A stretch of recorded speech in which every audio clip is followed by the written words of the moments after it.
Labadiena. Labadiena. Turime jums kelis klausimus ne apie politiką. Daiktas, be kurio neįsivaizduojate savo kasdienybės.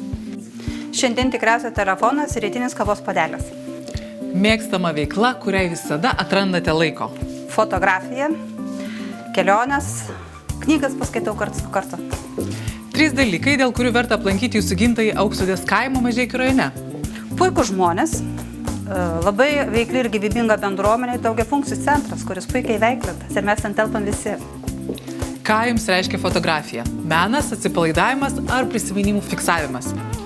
Fotografija tai yra tiesiog, kai tu išjungi viską, per objektyvą matai labai puikų kadrą, dėl kurio verta net ir pelkę atsigult ir tai aplink tada nieks neegzistuoja. Kokio šokio stilius geriausiai atspindi jūsų charakterį? Rumba gal kokia ispanų, kas nors gal iš tos serijos.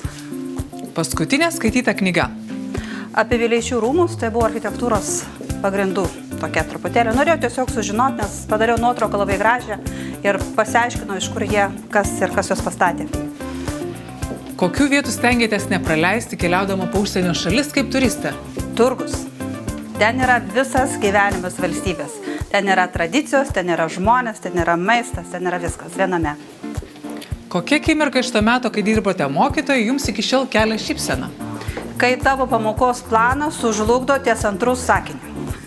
Ir tada tu ieškai greitų būdų sprendimų, nes tiesiog negali pamesti, kaip sako, kelio dėl takelio. Europos ar Holivudo filmas? Europos. Ir trumpas palinkėjimas jaunam žmogui. Siek, svajok, bandyk ir ieškok tol, kol pavyks.